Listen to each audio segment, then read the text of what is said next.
In 1952, the Joseph Schlitz Brewing Company produced 6.35 million barrels of beer. That's more beer than any company had ever made in a single year in American history. More than Budweiser, more than Pabst, more than Miller, more than anyone. To put that in perspective, that's roughly 1.98 billion bottles of beer. If you lined up every bottle Schlitz made that year end to end, they would stretch from Milwaukee to Los Angeles and back, twice. Walk into any bar in America and you will see Schlitz everywhere. In 1952, Schlitz controlled 15% of the entire American beer market. Think about that. 1 in every 7 beers consumed in America was a Schlitz. They employed over 7,000 workers directly.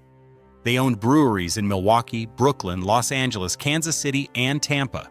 5 massive production facilities operating 24 hours a day. They had more tied houses bars that sold only their beer than any brewery in history. The company was worth hundreds of millions of dollars. By 1982, just 30 years later, Schlitz was gone. Sold for $500 million after losing 90% of its value. The factories closed one by one. The Milwaukee Brewery that had operated continuously for 133 years, surviving 2 world wars, the Great Depression, and Prohibition, demolished for scrap. The recipe lost forever. The brand name bought and resold like a used car at a police auction. This isn't a story about Prohibition shutting down production, or changing tastes making beer unpopular, or foreign competition flooding the market with cheaper alternatives. This is a story about something worse, something more tragic. This is about how the #1 beer in America destroyed itself from the inside. How a company so dominant, so profitable, so trusted by 3 generations of drinkers, from grandfathers to fathers to sons, made decisions so catastrophically stupid, so breathtakingly greedy, that it collapsed in less than a decade. This is the story of Schlitz, the story of how the beer that made Milwaukee famous destroyed itself in less than a decade. Chapter 1: The Bookkeeper Who Built an Empire. The story begins in 1849 in a small tavern in Milwaukee, Wisconsin. August Krug, a 34-year-old immigrant from Bavaria, opened a restaurant with a small brewery attached. He served German meals in the front. He brewed small batches of lager in the back. 24 barrels a week. Nothing remarkable. Milwaukee was barely a city. Wisconsin had just become a state the year before. The population was maybe 20,000 people. The town was filled with German immigrants who'd fled the failed revolutions of 1848. Political upheaval across the German states sent thousands of educated, skilled Germans to America. They brought something with them, a taste for German lager beer, and the knowledge of how to make it.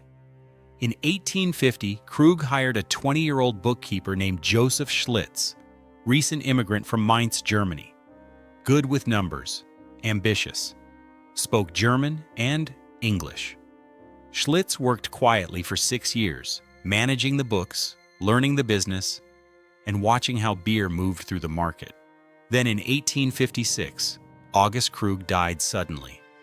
And Joseph Schlitz did what any ambitious young bookkeeper would do. He married the widow. In 1858, Joseph Schlitz married Anna Maria Krug, the late August Krug's wife. And suddenly, the brewery belonged to him. He changed the name immediately. The Joseph Schlitz Brewing Company. His name. His business, his vision, and almost immediately, production doubled. Schlitz wasn't content with 24 barrels a week. He wanted expansion, national distribution, market dominance. He saw what others didn't. Milwaukee could become a brewing capital. The city sat on Lake Michigan, railroads were expanding, ice was plentiful, and German immigrants understood beer. Production numbers tell the story. In 1862, Schlitz produced 1,605 barrels. By 1865, that jumped to 4,400 barrels. By 1867, 5,578 barrels. By 1870, 8,700 barrels. growth was steady. Then came the opportunity that would change everything. In 1871, the Great Chicago Fire destroyed more than 17,000 buildings in 48 hours.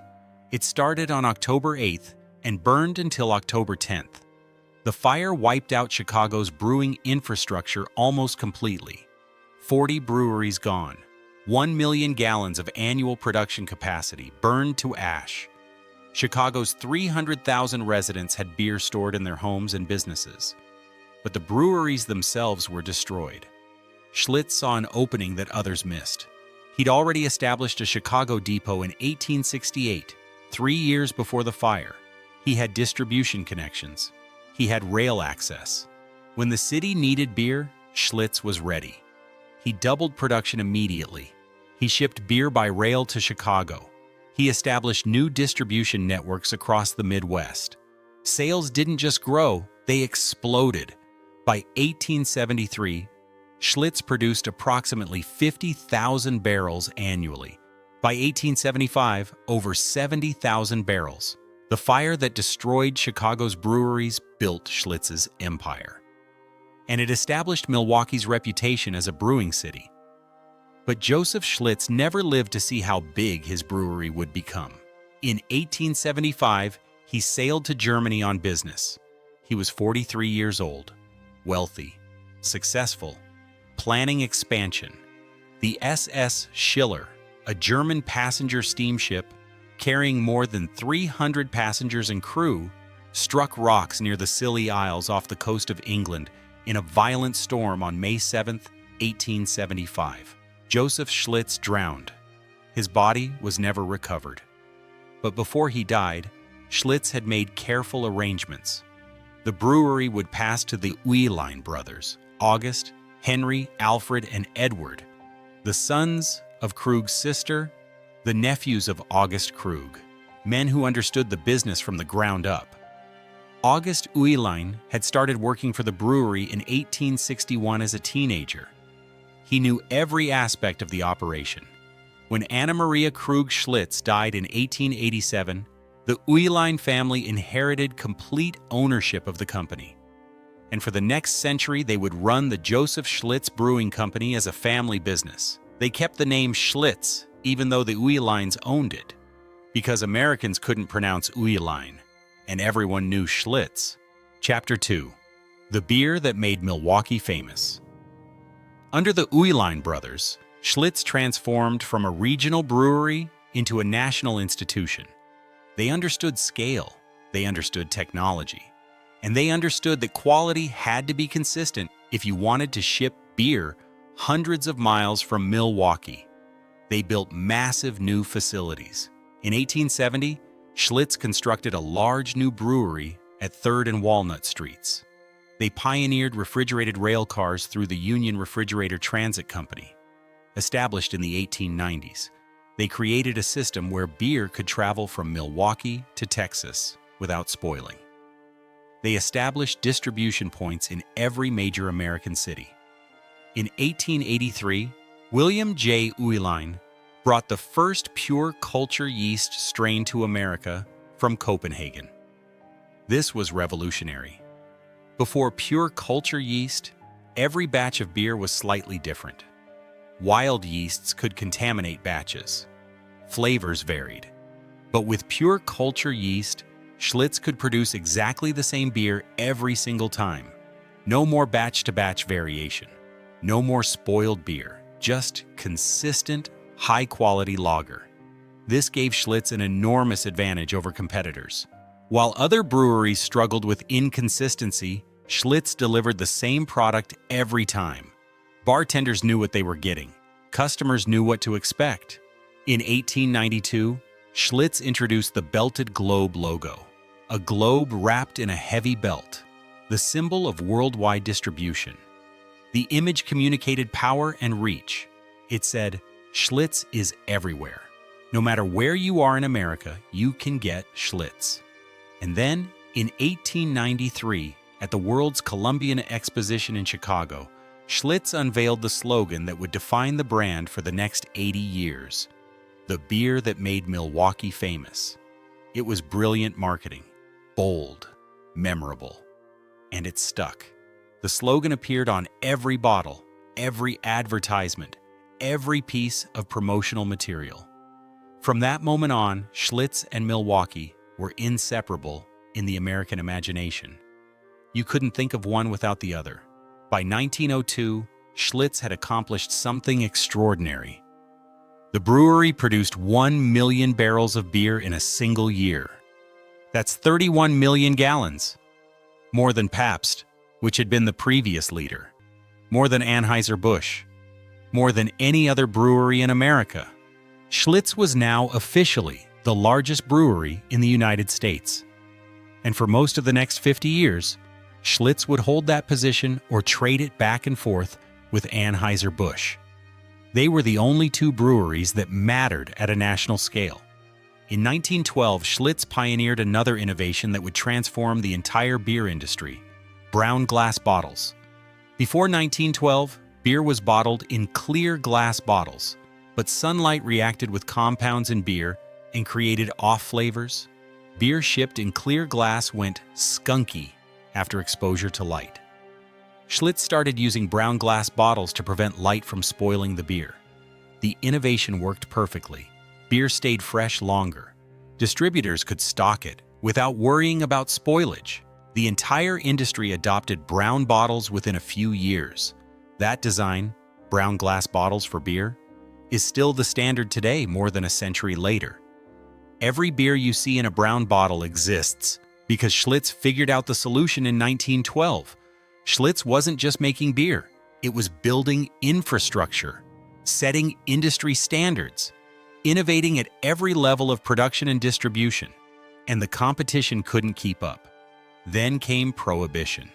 In 1920, the 18th Amendment outlawed alcohol production in the United States. Thousands of breweries shut down permanently. Small operations with no capital reserves closed immediately. But Schlitz survived. The company changed its name from Schlitz Brewing Company to Schlitz Beverage Company. They changed the slogan from the beer that made Milwaukee famous to the drink that made Milwaukee famous. They produced near beer, malt beverages with less than 0.5% alcohol.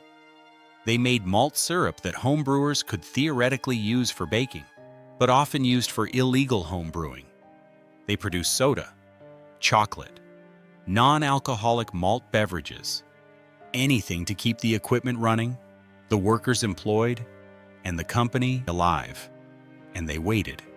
The Uihleins had capital reserves. They had real estate holdings. They believed, correctly, that Prohibition wouldn't last forever. While other breweries sold their equipment for scrap, Schlitz maintained everything, kept workers trained, preserved recipes. In 1933, Prohibition ended, and Schlitz was ready. Within months, the brewery was producing beer again. And in 1934, Schlitz reclaimed the title it had held before Prohibition. America's top-selling beer, bigger than ever, stronger than ever. Chapter 3: The Battle with Budweiser. For the next 20 years, two companies dominated American brewing, Schlitz and Anheuser-Busch. They traded the #1 position back and forth like heavyweight boxers trading punches. Schlitz would surge ahead one year, Budweiser would catch up the next year. Then Schlitz would regain the lead. By the late 1940s, Schlitz was producing more beer than any brewery in the world. The Milwaukee facilities employed thousands of workers. The company operated multiple breweries across the United States. Beer production had become an industrial operation on a scale that August Krug couldn't have imagined when he brewed 24 barrels a week in his tavern. Production numbers from this era are staggering. In 1950, Schlitz held approximately 7% of the total U.S. beer market. Anheuser-Busch held about 6%. Pabst was close behind, but the two leaders, Schlitz and Budweiser, were clearly ahead of everyone else. And then, in 1952, Schlitz achieved something unprecedented. The brewery produced 6.35 million barrels of beer in a single year. That's 196 6.85 million gallons, more beer than any single company had ever produced. It was a record, an absolute peak, the summit of Schlitz's dominance. To put that in perspective, 6.35 million barrels meant Schlitz was brewing enough beer every single day to fill more than 17,000 barrels. That's over 500,000 gallons daily. The scale of production was almost incomprehensible, and Milwaukee's economy thrived because of it. Workers at Schlitz earned middle-class wages. They bought homes, raised families, sent kids to college. The brewery provided stable, union jobs with good benefits. For decades, working at Schlitz meant security, a career, a future. But in 1953, disaster struck. Milwaukee brewery workers went on a 76-day strike over wages and working conditions. The strike shut down all the major Milwaukee breweries: Schlitz, Pabst, Miller, Blatz. Production stopped completely during the summer, the peak beer drinking season in America. Distributors panicked, bars needed beer, retailers had empty shelves. And while Milwaukee's breweries sat idle, Anheuser-Busch, based in St. Louis, kept producing Budweiser. They filled the gap. Distributors who'd been loyal to Schlitz switched to Budweiser out of necessity. Retailers changed their shelf space. Drinkers who'd always bought Schlitz tried Budweiser instead. And some of them never switched back.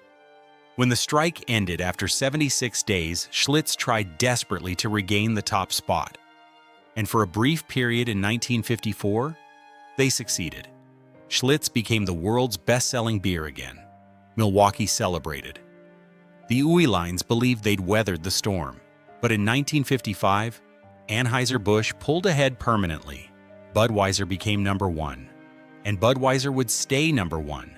Schlitz fell to number two, and they would never catch up again. Still, being number two wasn't failure, not even close. Schlitz remained enormously profitable throughout the 1950s and 1960s. The company operated 11 breweries across the country. Production continued to grow every year. In 1950, Schlitz held 7% of the U.S. beer market. By 1960, that share had grown to about 10%. By 1970, it was approaching 12%. And by 1977, Schlitz held 14% of the American beer market. That was double the 1950 market share. Schlitz introduced new products that sold well. Old Milwaukee became a value-priced brand that sold millions of barrels annually. The company expanded distribution aggressively, modernized facilities, invested in new brewing technology. Everything looked strong on paper. Profits were good. Growth was steady. But beneath the surface, something was changing. The beer industry was consolidating. Smaller regional breweries were disappearing. Competition was becoming more intense. And the Uihlein family was about to make a series of decisions that would destroy everything their ancestors had built over more than a century. Chapter 4. The Fatal Decision. In 1967, Robert Uihlein Jr. became president and chairman of the Joseph Schlitz Brewing Company. He was the great-grandson of August Uihlein, the man who'd helped build Schlitz into an empire. Robert was 51 years old, Harvard-educated, 6 feet 4 inches tall, a polo player, the embodiment of American corporate success, the kind of executive who looked like he belonged running a Fortune 500 company. And he was facing a serious problem. Anheuser-Busch was winning. They held the #1 position firmly. Their market share was growing faster than Schlitz's, and a new competitor was emerging that would change everything: Miller Brewing Company. In 1969, Philip Morris, the cigarette giant, bought Miller Brewing. Suddenly, Miller had unlimited capital. They had marketing expertise. They had national distribution networks. And they were aggressive. In 1975, Miller launched Miller Lite, the first successful light beer in America. Sales exploded. Miller Lite became one of the fastest-growing beer brands in history. Anheuser-Busch responded with Bud Light. The light beer category was transforming the industry. Meanwhile, Schlitz was caught in the middle. They weren't #1 anymore. Miller was growing faster, competition was brutal, and Robert Uihlein Jr. looked at the numbers and made a calculation that would doom the company. He decided, if Schlitz couldn't beat Anheuser-Busch on market share, it could beat them on profit margins. The solution seemed simple. Cut costs, increase efficiency, get more beer out of the same brewing facilities, improve profitability even if you can't improve market position. And so, in the early 1970s, Schlitz began quietly changing the brewing process. Not publicly, not with announcements to consumers or distributors. Quietly, incrementally, a little bit at a time. Management believed that small changes wouldn't be noticeable, that they could improve profit margins without affecting quality. First, Schlitz introduced accelerated batch fermentation, ABF. Traditional brewing took approximately 30 days from start to finish. Fermentation was slow, careful. The beer had time to develop flavor and complexity. Schlitz cut that time in half, 15 days instead of 30. They brewed the beer hotter and faster, using high-temperature fermentation to speed up the process. When competitors, especially Anheuser-Busch, started accusing Schlitz of selling green beer, meaning beer that was too young and underaged, Schlitz responded with a public relations move. They simply changed what ABF stood for in their marketing materials. Instead of accelerated batch fermentation, they claimed it meant accurate, balanced fermentation. Problem solved, or so they thought. But the changes didn't stop with faster brewing. Schlitz started replacing traditional ingredients with cheaper alternatives to cut costs further. Instead of using 100% malted barley, they started using corn syrup to replace some of the barley. Corn syrup was significantly cheaper. It fermented easily, and management believed drinkers wouldn't taste the difference. They replaced fresh hops with hop pellets, compressed processed hops that were cheaper and easier to store. Again, management believed the difference would be minimal, imperceptible to the average beer drinker. The logic behind these changes was based on a theory of incremental substitution. Management reasoned if you move from A to B, drinkers won't notice a significant difference.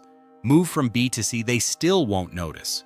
Move from C to D, same thing. Keep going step by step, and profit margins improve dramatically while the product remains acceptable to consumers.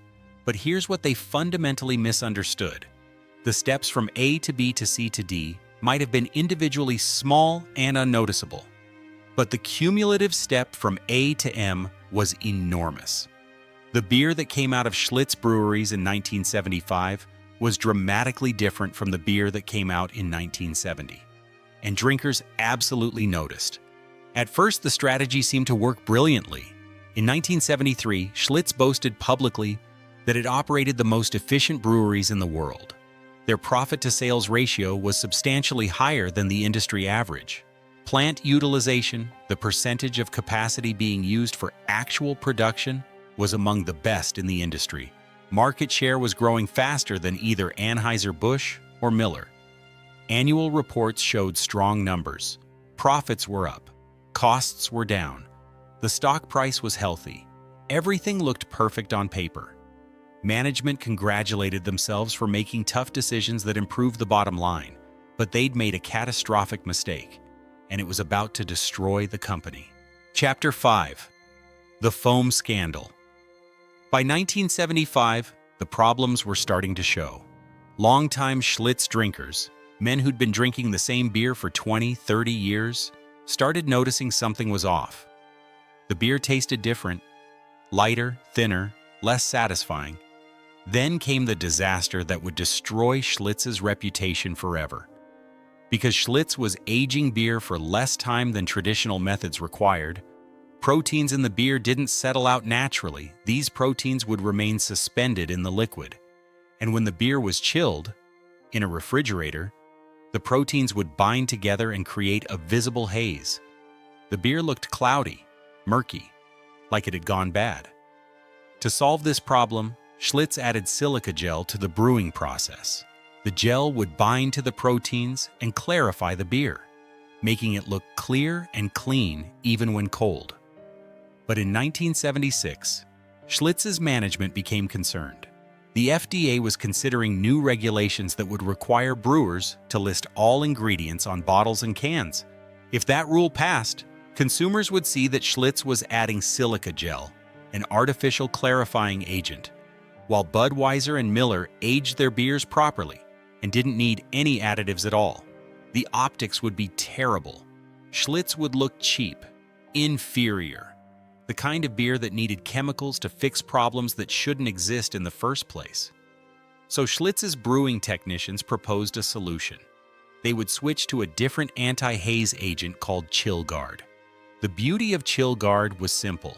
It could be filtered out at the very end of the brewing process, right before the beer was packaged.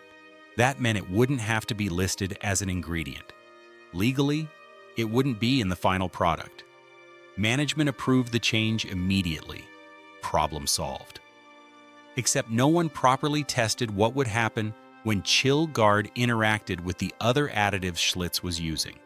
Specifically, a foam stabilizer called chelcolloid. Chelcolloid was added to give Schlitz a nice, thick head of foam when poured. Foam was important.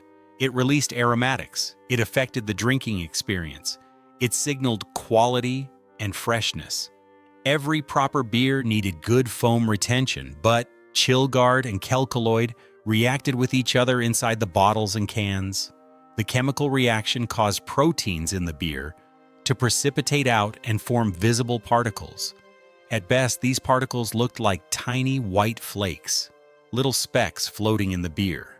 At worst, especially in bottles that sat on shelves for weeks or months, the flakes would clump together into larger masses, stringy, gelatinous, mucus-like.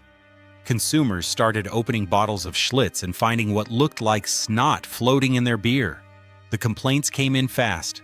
Customers brought bottles back to stores demanding refunds. Bartenders poured glasses and watched white flakes rise to the surface. Distributors received angry phone calls from retailers who'd stocked cases of Schlitz only to have customers return them as defective. And it kept getting worse. Because Schlitz had expanded distribution so aggressively, there were millions of bottles and cans sitting in warehouses, on delivery trucks, on store shelves, and behind bars all across America. All of them slowly developing the same problem. Fresh beer straight from the brewery looked fine. But after a few weeks in storage, the reaction would progress and the flakes would form. For months, Robert Uihlein Jr. insisted the company should do nothing. He argued internally that the flakes were harmless, completely safe to drink, just a cosmetic issue. He claimed that most beer wouldn't be stored at temperatures where the reaction would occur anyway. The company should weather the complaints and wait for them to die down naturally. But the complaints didn't die down. They accelerated. Sales started dropping. Distributors threatened to drop Schlitz entirely if the company didn't fix the problem. Bartenders refused to serve it. Consumers switched to Budweiser, Miller, Pabst, anything but Schlitz. Finally, in September 1976, Schlitz could no longer ignore the crisis. The company quietly initiated a recall. 10 million bottles and cans pulled from distribution. The recall cost $1.4 million, roughly $7.5 million in today's dollars. But the monetary cost was nothing compared to the reputational damage.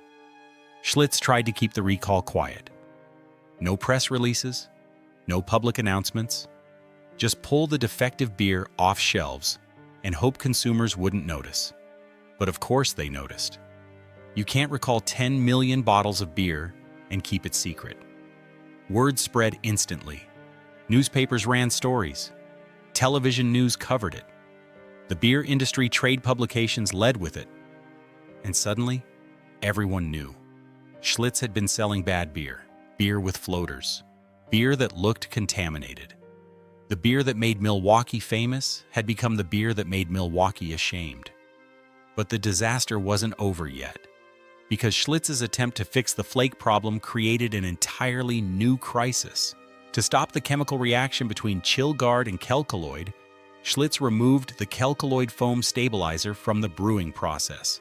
No more chelcolloid meant no more flakes. Problem solved. Except now the beer had a different problem. It went flat almost immediately. Without the foam stabilizer, Schlitz couldn't hold a head. Bartenders would pour a glass and watch the foam disappear in seconds.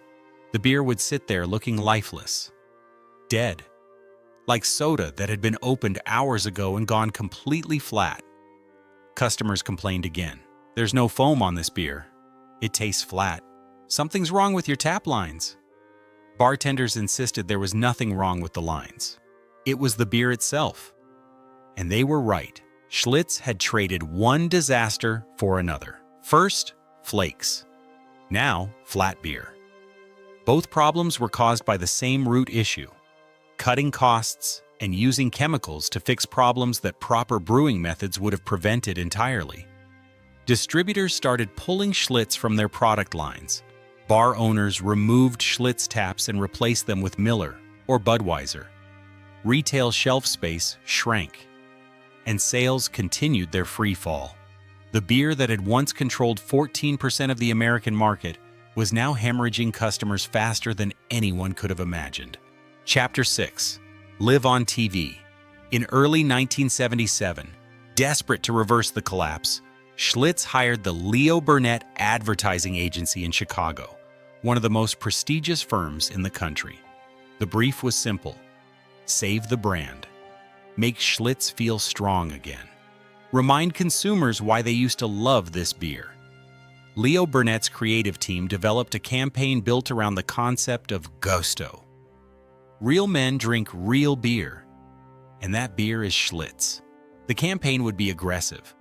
It would reclaim Schlitz's position as the beer for tough guys who knew what they wanted.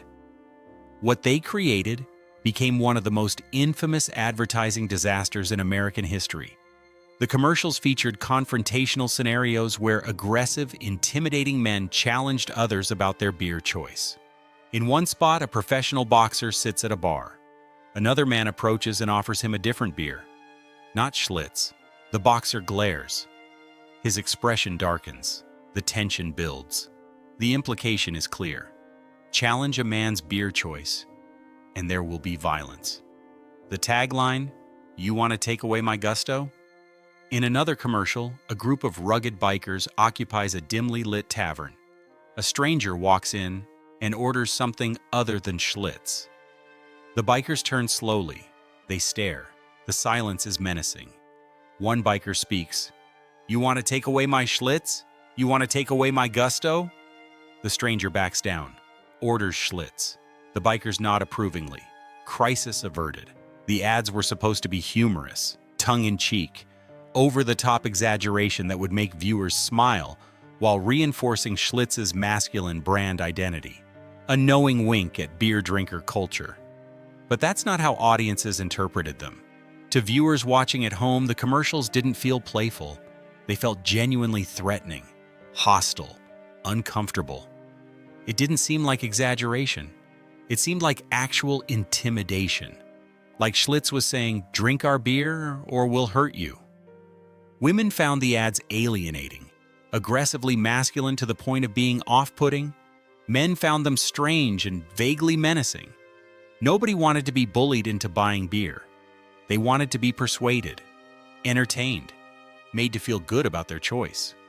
The response was immediate and overwhelmingly negative. Viewers complained to television stations. Advertising industry critics savaged the campaign in trade publications. And most importantly, sales didn't improve. They got worse. After just 10 weeks on air, Schlitz pulled the entire campaign. They fired Leo Burnett. The ads that were supposed to save the brand had accelerated its destruction. The "Drink Schlitz or I'll Kill You" campaign, as it became known in advertising circles, entered industry folklore as a cautionary tale. Business schools still teach it today as an example of catastrophically misjudging your audience during a crisis. By late 1977, Schlitz's market share had fallen below 12%. The company that had been number 2 in America just 3 years earlier was now number 4, behind Anheuser-Busch, Miller, and Pabst. Chapter 7. The Recipe That Never Was. In 1978, facing total brand collapse, Schlitz made an announcement that should have been headline news across the beer industry. The company publicly declared it was returning to the original 1960s formula. Full-page newspaper advertisements, radio commercials, television spots, press releases sent to every major media outlet. The message was direct and unmistakable. "We heard you. We made mistakes. We're going back to the beer you loved. The real Schlitz, the way it tasted before we changed anything." It was a stunning public admission. Schlitz was essentially saying everything we've done for the past decade was wrong. The accelerated fermentation, the corn syrup, the cost cutting, the chemical additives, all of it was a mistake. We're sorry. We're fixing it. Please trust us again. Industry analysts called it unprecedented. A major American brewery publicly admitting it had destroyed its own product and promising to rebuild from scratch. It should have been a massive story, a genuine comeback attempt, a brand willing to acknowledge catastrophic errors and start over. But nobody believed them, because Schlitz had lied too many times before. The accurate, balanced fermentation rebrand that was really just accelerated fermentation with a better name. The quiet recall of 10 million bottles while pretending nothing was wrong. The flat beer they tried to ignore until it became impossible to hide. The aggressive advertising campaign that backfired spectacularly. Consumers had learned they couldn't trust Schlitz. So when the company announced it was returning to the 1960s formula, most people assumed it was another marketing lie. Another desperate attempt to boost sales temporarily before quietly reverting to the cheap reformulated version once attention died down. And the skepticism was justified. Because here's the question nobody at Schlitz could answer convincingly. Do you still have the original 1960s formula? After a decade of incremental changes and cost-cutting and ingredient substitutions, does anyone at the company actually remember how to brew beer the way it was made in 1965? Brewing is precise. Variables matter enormously. Fermentation temperature, yeast strain, hop variety, barley type, water chemistry, aging time. Each variable affects flavor in specific ways. Change one thing and the beer tastes different. Change 10 things and it's a completely different product. Schlitz had been changing these variables systematically for 10 years. And unlike modern breweries that document everything digitally, 1960s brewing records were handwritten notes kept by individual brewmasters. Many of those brewmasters had retired. Some had died. Their institutional knowledge went with them. So Schlitz's claim that they were returning to the original formula was suspect at best. They were probably trying to approximate what they remembered, or what former employees thought they remembered. But the actual 1960s formula, the precise recipe that had made Schlitz the #1 beer in America, that knowledge was almost certainly lost. The campaign failed completely. Sales continued dropping. Market share continued shrinking. Distributors continued pulling Schlitz from their lineups.